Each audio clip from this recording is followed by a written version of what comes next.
All right, welcome back, Tide fans, to Tide Talk. I'm your host, Sean Taylor. I'm here with my two buddies, Maurice Booth, and hey, your hair looks fantastic. He's having a great hair day. And Jimmy Messick. We got to make sure that Maurice is having a good hair day, so that if not, we have to do the show on Tuesday. We have to film it on Tuesday nights, but right. today was a good day. Can you see in the gray? Yeah, it looks good. it looks I mean, good. just a little. We have a touch new of gray's monitor. okay. We have a new monitor. So guys, Texas A&M put up a pretty good fight, played a pretty good ball game. I'm going to go ahead and get your just kind of summary first, Jimmy. I'll move to you, Maurice, and then we'll just kind of talk about the highlights of that game last past weekend. I kind of thought it was over at halftime. I mean, minus the opening drive, but I mean, was there ever really a point we thought we were going to lose? No, I don't Probably think that. I don't think there was any But I nerves get you about saying that. I mean, to date, they were probably the best test. I thought we passed with flying colors. If we're going to specifically talk about certain groups, I mean, I thought. Yeah, we'll get into that. I mean, offensive line played their best game, but overall, I really thought we played a really complete game, honestly. Maurice, It's Sean, right? it is. Thank you. I thought it was the best game that we had played this year. I thought the offensive line looked a lot better, and even Gary Danielson made a comment about it. Defensive line came on, and he made a comment about that they're finally getting some push. I thought it was just, to me, I was getting some texts during the game of some people that were stressing out. And I was kind of, Imagine that. Hey, would one of those guys happen to be the sheriff in Russell County? I don't like to play politics, Sean. But we'll say he goes by the name, it sounds like Heath. Yeah, I think that's right. It's close to it. And I get what he was saying, to the fact there were some concerns in the opening drive was disappointing. 15 plays, come on. It's a Ate little up half the much. clock. Yeah, ate up a lot of clock, but I was never really worried. I thought that the one thing I'll say about, I'm not being egotistical or whatever, but can anybody really stop our passing attack? Yeah. I mean, I know Clemson did last year. It's a lot better because you'll see Tua check down and go through his progressions a lot better. It's just that good. Yeah. So I was never really worried, and I think it was just a good game. Yeah. I think that I agree. I do think that we played a better football game in all the aspects with respect to the kicking, and we're going to talk about that. That is going to be a specific group that we're going to talk about. I thought that the first half we played way better defensively, and I never really say this, but it looked like we got worse defensively as the game went on. Now, usually I would say that's different. We get better. We start getting in a groove. We feel things a little bit differently. I thought we got a little bit worse, to be honest. Now, again, could be that we were doing some different things. Could be that we had some different guys out there. I'm going to mention Markel Benton, who, Shout out to local boy. Phoenix City kid, graduated at Central High School. I noticed him playing middle linebacker, and it wasn't mop-up duty. We even talked about it, Jimmy. We were watching the game together, and I was like, hey, that's Markel Benton. So we were trying some new guys. I don't know why. I haven't seen anything yet that talked about why we were doing that, but maybe it was just the fact that it was a good time to throw them into the fire and let them get some quality. Well, that's exactly what Nick Saban said. Reps. Since you haven't heard it or seen it or read it, he was actually saying it was a great time to bring in some fresh faces. Does it amaze you that I have the reps. same thought process as Nick Saban? I don't Nothing know. you do amazes me. Thank you. do amazes Thank you. us. But also, too, it could have been, matchups. I mean, again, Shane Lee's a beast. We know that. But he's not the fastest. He's a run stopper. He's a downhill I think bringing in linebacker. Markel was maybe probably part of the plan just because of some matchups. Yeah. Maybe part of that was probably some of the issues with, because it did look like sometimes we were out of place, guys, miss coverages and whatnot, and maybe again that's just that not having that leadership, not having somebody communicating that, having some new faces, whatever you want to call it. Well, I think it was time to start getting in. Not that Nick asked me, but I'm telling him, it was time to put in some other players in an environment That's right. It's hard to match up. That's what I was going to say too. I mean, Yeah. that is, if I'm not mistaken, now the largest stadium in the SEC on the road. That was 106,000 there, by the way, 106 plus. That's a lot of people. Yeah. So I wish each one of them would have donated $1 to me, but that would have been nice. Yeah. But I mean, you get them to get that experience in that type of environment because you want, as the season goes on, and this is one thing that we'll talk about as we go, and for the other teams out there, as you get into November, you start feeling pressure. Yeah. I don't care who you are, you're going to feel the pressure and you start making mistakes. So you put them in those situations right now, and then you adjust to it. You learn from it. I agree. Maurice, we kind of had the same philosophy about that. I was thinking that you can't duplicate playing at Kyle Field. No. So what a better opportunity to get some guys, man, I can't even, we talked about him. His number's 58, defensive line. Barrymore. He had a good game. I mean, and so my point is, we've saw some new guys, really some new faces. We hadn't seen Markel Benton get any quality reps in that situation. I haven't. Maybe Barrymore's been out there. I just haven't seen him as much. He hadn't really been out there until the fourth quarter. Right? So we got some guys, some really good playing time in a crazy environment that wasn't mop-up duty. It was reps that counted. And so I think that, as you said, in November, it'll pay dividends. In November, those guys will be ready to take on something and not be, deer in the headlights, Right. not have that obviously, starstruck. Listen to what we were saying earlier in the year when we talked about our deficiencies last year as far as depth, or at least developing that depth. This is proof that he watches. Yeah. There ain't no doubt. But we did talk about how we just didn't seem like we had a lot of substituting done last year. Well, Right. this year, man, I can't keep up with everybody. Yeah, So we're honestly, putting in I a would lot of rather it be. guys. I would rather it be like that. One, it Yeah. lets them grow. It keeps everybody fresh. And I hate the same. He did it back in 10 and 11. He finally changed a little bit about the time. Get some rotations in there. Keeps everybody fresh. Hey, you may have a bad play, but you're going to learn from it, and you probably won't make it again. And that's what the coaches on the sideline are for, coach you up. That's right. So, Yeah. Yeah, I was really pleased to see some of those new faces. I was really pleased to see, I really thought the first half we performed extremely well. After that first drive, which, yes, it was it ate up the clock. They go down and score. We come back and score, but then defensively, we stepped it up. Yeah. I mean, they had to punt several times, and we're going to talk about our special teams.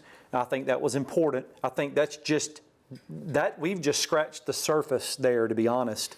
But yeah, I mean, defensively in the first half, man, I thought we really made an adjustment, and I said, okay, this is starting to look more like the defense from Alabama that we've seen in the past. We were getting pushed without a bunch of blitz packages. We were getting pushed from Jennings. He was getting it. Terrell Lewis, I believe when he wants to, I don't know that he can be blocked. Well, that's what they were saying, that in practice he can't be. I don't know that he can be blocked. And we talked about that on the last show about he had a chance to get healthy. I think we saw the benefits of that this past Saturday.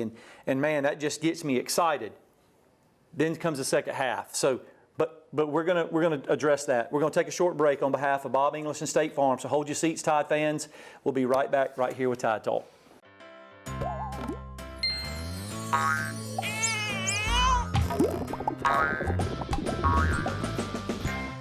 Enjoy the good times a little more with the right plan. As your State Farm agent, I am here to help you protect your dreams and loved ones with life insurance. With over 60 years combined State Farm experience, call me or any of my team to find out which options are best for you. Another way, we're here to help life go right. All right, welcome back, Tide fans. We were talking that last segment just about, the defense and how they looked really good. How they looked really good. What? Hey, right here, focus. You said my hair looks really good. It does look really good. But we were talking about player personnel and new faces and that sort of thing. The balance. Let's talk real quick about the balance offensively. I felt like you guys already touched on the offensive line, how well they played. I felt like we had more balance. And I'm going to mention something that, we hadn't really talked a lot about. We talk about the receivers and the passing game, et cetera. But what's really important, in my opinion, is we don't necessarily have to throw the ball down the field to have passing production. And we threw one behind the line of scrimmage. That's exactly what I was about to say. I mean, we can throw the ball laterally, Yeah. Literally, and it turns into first play to Waddle. It was a bubble, just a little bubble screen for him, and he takes it 35 yards to the house. Right. So I really like the offensive production, and I like what Sarkisian's doing offensively with the football team. Well, regarding the balance, Najee went for 114 or 109 for the day on the ground. I'm not sure what Robinson had. So, yeah, I think you're right. I think Saturday was about as balanced as we've been all year, kind of what we've been expecting and looking for, honestly. Here's my take, and we talked about it last week. As far as balance goes, are you talking about number of passes versus number of runs? Because I'm going to tell you, production from you're not going to have a balance because I'm going to tell you why. I'm wondering if you're going to say the same thing that I'm thinking. I honestly believe this is without a doubt, and that's not being a homer, this is without a doubt the best group of receivers that it has ever been in college football. Assembled. Yeah. Yes. I can go through the history of college football and name teams that had 2, maybe. But we have 4. You're never going to have a balance with a run and attack, I don't think, that can equal those guys. They are beyond good. Well, let me add to that. Let me get your opinion on this, because we hadn't talked about this, so this is new to the table as we speak. So I was having a conversation with a friend of mine today, and we were talking about Steve Sarkisian and his philosophy, his approach offensively. And let's think about this. In the NFL, if you as a team rush for 120, 125, that's a good day. It's kind of rare these days, but yeah. It's a good day rushing the football. Right. That seems to be his philosophy. He wants to run it enough to keep the defense honest. Mm-hmm. He wants to run it enough because, number one, he knows he has to eat up clock. But at the end of the day, he wants to throw the football. And why is that? It's because the 4 guys that we've been talking about all year long, they are the athletes. Get them the ball in space. Look at the number of times that we've just thrown the ball out to the wide receiver on just a screen, a bubble screen. Throw it to the guy out of the backfield and let them go to work. And I think that you're right. We may not see 30 rushing attempts, 30 passing attempts. Right. We may not see 200 or 300 yards rushing anymore like what we're accustomed to. Maybe balance wasn't the right word. That's right. Just more production out of the running game. It just needs to be enough, I think, and we saw some of that the other day, which I thought Brian Robinson looked. When he got the ball, it was positive yards. They couldn't, a couple times they couldn't knock him down. It was positive yards. Impressive. And I'm willing to go out on a limb. You've heard of the 4 horsemen. I think this is the new era of 4 horsemen because I don't think if you line all 4 of those up, a defense can't cover them. Whether you like it or not, baby. Exactly. It's the best thing happening in college football today. Did we even have a negative play? I was going to ask you guys, because we were talking about the offensive line, did Tua get sacked? I don't remember if it happened. I don't recall it. Again, I don't remember anything. I know being that there were a disrupted couple in the of plays, a backfield. couple of rushes where we got a yard or got back to the line of maybe there was scrimmage, some disruption but in the backfield, it was 1 or 2 very plays, minimal. but, yeah. It was minimal. And that's what I mean, Maurice. I don't necessarily mean we got to rush for 200 or 300 yards or we got to run it 30 times. It is when we do rush it, it needs to be positive yardage. It needs to be we're able to pick up the 3rd and 2. But yeah, you're going to face those as we get into LSU, we get into Auburn, and may see it this weekend against Tennessee. I don't know, but because their defense is respectful. Yeah. or respectable. So you're going to get in those 3rd and shorts, and you're going to need to have that Robinson Harris to, just pound it in there. And Right. Get, Eddie Lowe liked to call it Billy Goat football. Billy Goat football. So, I think we're okay there. I think it's coming on. I think the addition of Deontay Tay Brown into the Yeah. Again, offensive. is it a coincidence that it looked better when Deontay Brown was starting and I don't think so. Dickerson was at center? Because we Listen, if you we talk- talked about and we questioned or we was wondering how Right. Dickerson was going to make the transition back over to center. Yeah. In that type of environment, being able to communicate that kind of thing. Did we skip a beat? Man, we didn't Not skip a really. beat. Matter of fact, obviously 99.9% of our snaps were in the shotgun. I mean, everything was crisp right here. I didn't see anything that was, high or low or just awkward. So I think. The only I don't think it was a coincidence. The I only guess is what I'm trying to say. awkwardness was when Judy and supposedly the media, and they tried to make a big deal out of it. Judy and Tua Right. just, it's like, lighten up. Just because one of them thought it was a curl and the other one thought he was going to keep dragging. Hey, you're talking about two competitive guys that want to make plays, and One of them read the coverage one way, the other one read it That's the other right. way. Big deal. I mean, and that happens. Look, I think it ended up Tua took responsibility for it. I think if you watched on the sidelines, I think he ended up saying, "Hey, that's on me." Yeah. And who knows? But it was very refreshing, if you will, to see that we were able to run the football, even when they put 7 guys in the box, and we ran the football a couple of times, and we picked up 2 or Go ahead. we picked up 2 or 3 yards. And again, not saying we need to rush for 200, but we need the 2 or 3 yards when we need to pick up 2 or 3. But let me ask you this. And I know Auburn's got the front 4. In my opinion, LSU does not. When will we see a team that we think, all right, we're going to have to, like we said, line up and do Billy Goat football?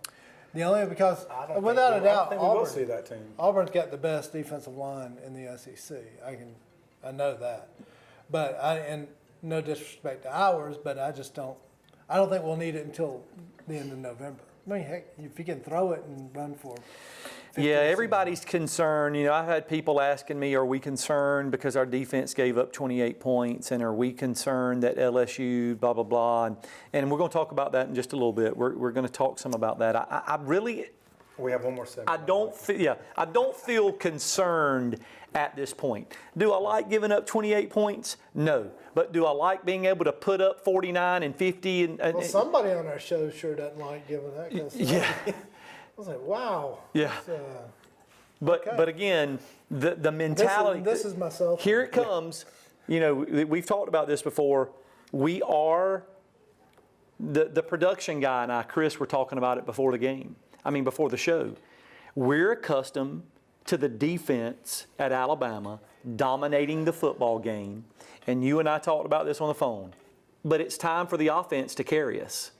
It's time for and you know what? I'm okay with that. We've been through that before when AJ's first year, Blake, and then until Coker got his legs underneath him.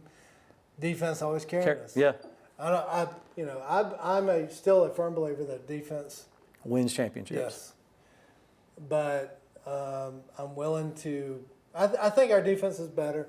I don't think that we need to hit the panic button anymore. And after everything I've seen the past 2 weeks, I feel a lot better about ourselves. I think our team's better, and I don't think the competition is as stellar as I thought it was. And that's going to lead right into the next segment. So let's take. That's why I said it. I figured you did. I'm working with you, man. Great Yeah. minds think alike. So we're going to take a short break. Thanks, Sam. On behalf of Bob English and State Farm, so hold your seats, Tide fans. Sam. We'll be right back with Sean. We'll be right back with Tide Talk.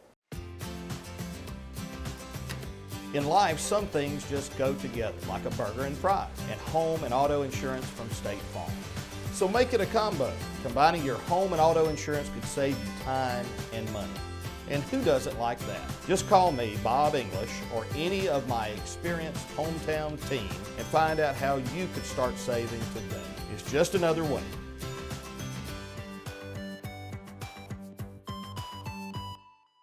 All right, welcome back, Tide fans. So right into that, Maurice, right into the end of the last. Yeah, I agree. That's what we're just about to talk about. You talk about the competition. It's no time to panic yet. I think that's the same message I was giving some of the friends of mine that we were talking. No, it's not time to panic. I still believe that we are the number one team in the country. Not just because I'm an Alabama fan. Based on what I've watched. Look. I really thought Georgia was really, really good until I watched them play South Carolina. I'm not saying they're not a good football team. Where I'm going with that is, I'll say it. is when have you seen Alabama be ranked number one and lose to an unranked team? It's funny you asked that question because I was listening to the radio on my drive. I know back from when. Mobile. I know when. The last time Missouri, we lost, 1975. close. When was it? 2000. No, I don't know about being number one, but the last time we lost to an unranked team was 2007, Saban's first year. Yeah, but we weren't ranked. We weren't ranked. I don't know if we were ranked or not. But the last time My question was when we were ranked number one. The last time we were Somebody's ranked. not paying attention. The last time we were ranked and got beat by an unranked team was in 2007. Now, the Was last that time we were right? number one and lost to an unranked team was probably never. I don't know. I Ever. think 1975 opening game against Missouri. Tony Galbraith and can't remember the other running back that played for San Diego Chargers. They came into Birmingham and Yeah, I was 5 then, so I'm sorry. I don't remember that one. I was 2. So again, my point is, I just don't believe that the competition is what everyone Great. is making it out to be. Yeah, and you know what? I could be wrong. We'll find out as the schedule plays out. That's the reason you play the game. I'm not convinced that Clemson is as good as they are projected to be. I'm not convinced that LSU, and I know I'll probably get some feedback from that, but I just don't think, I'm not drinking the Joe Burrow's Kool-Aid yet. Right. He's played really well. You can't tell me he's the best quarterback in the country. You can't tell me that he's the best quarterback in the SEC. So I agree with you, Maurice. It's not time to panic. It's time to let the cards fall where they may and watch what happens with the schedule. But we were talking right before the break about special teams and how we only had 300 and plus yards of offense. I really don't know. We didn't 3+, but to your point is the field position. That's right. Our return team set us up all day long with fantastic field position. I know 3 times for sure we started the 40+. And that's just another weapon that we haven't really seen as much yet. We know it's there, but we hadn't seen as much yet, and we saw it some on Saturday. Well, special teams, this was. I don't know whether to get on Jeff Banks as special teams coach or not because of the punting and the kicking. But then you turn around and you look at the returns. Yeah. Those are incredible, and those put you immediately from an average field position to a great field position. Mm-hmm. And what we were doing on Saturday was, if you listen to Ruggs talk, and we're watching a highlight right here, Ruggs said it should have been better because I should not have been tackled by the kicker. And we talked about that while it was going on. Man, great return. Set us up really nicely. But how do you let the kicker, when there's not a crowd, right. How do you let the kicker tackle you? And maybe he's just getting what he can get. So I don't want to complain because we had great field position. But let's flip the table. For those people like Sheriff Taylor who make some valid points, when it gets time, we are going to need to be able to flip the field. And we are really struggling kicking the football. And you saw on Saturday the frustration from Nick Saban. oh yeah. So Maybe even the concern. So, based on what we've seen to this point, we won't be able to flip the field. I don't think we could and should expect that out of the guy we got back there, bless his heart. And that'll start changing some offensive philosophy. So that's something I think we just got to live with and hope that it doesn't come back to bite us. I'm still just, I don't get it. How do you, I can go to any stadium on a Friday night state of Alabama or Georgia, and find a punter. A good one. I can find a field goal kicker. Here's the question that is always asked.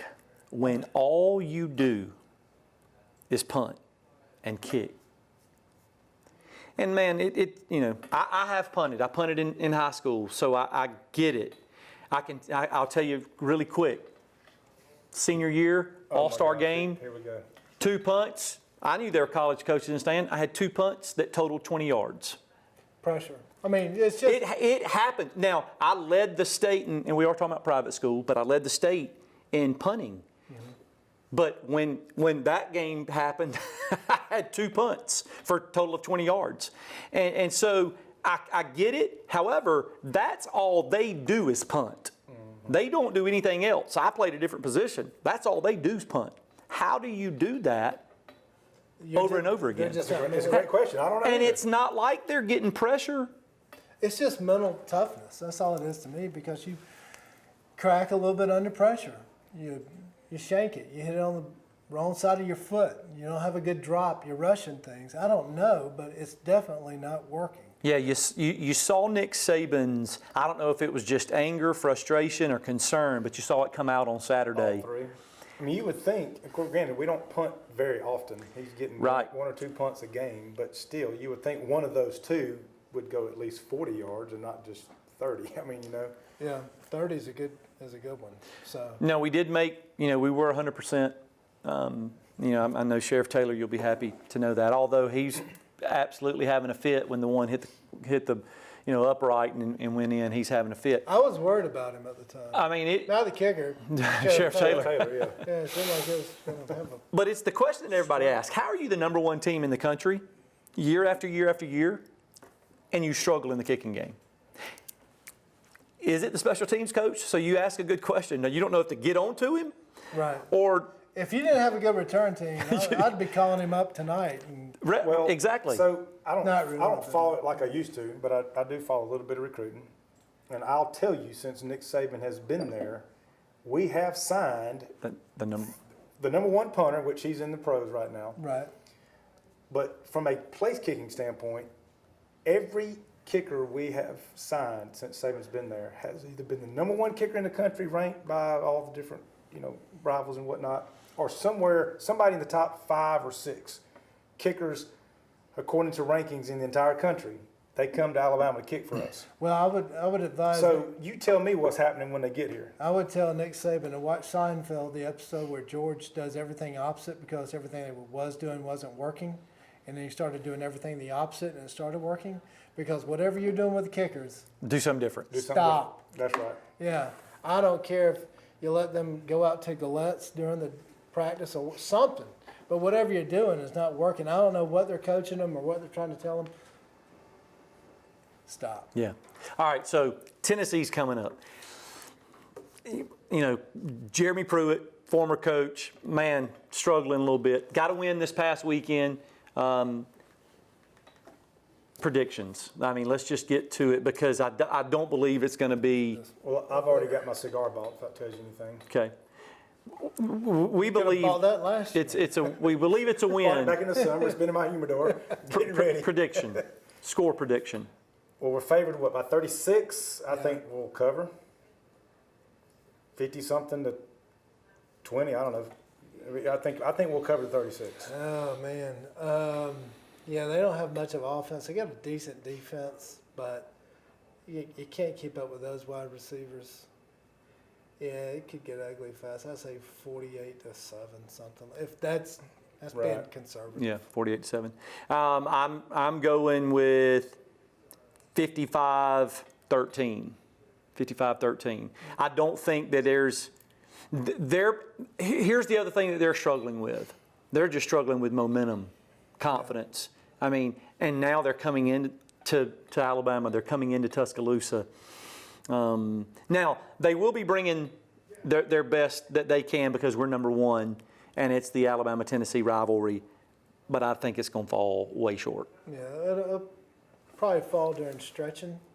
Yeah. Because they just, and Jeremy Pruitt even He knows it. admitted it last year. He said, we just don't have the athletes. Yeah. And I don't think one recruiter. Because it's such a late game, I may go ahead and light my cigar at halftime so I can, So you go to bed. I can go to bed. Yeah. I hear you. I don't blame you there. Well, the plan is we'll be right back here next week to talk about the Alabama-Tennessee game. Hopefully we're all having enjoyed a win. And then we'll kind of recap that and then talk about the next game coming up. So, guys, thank you for joining me. Thank you for being on the show. Tide fans, thank you for joining us. Again, we have this number right here, actually right here. Give us a call. Let us know what you think about the show. Let us know if you got something to add. Ask a question, and we'll take it on the show and we'll answer it. And if nobody can answer it, I promise you Maurice can. Thanks, Tom. But thank you so much for joining us, and we'll be back right here next week on Tide Talk. Roll Tide. Roll Tide.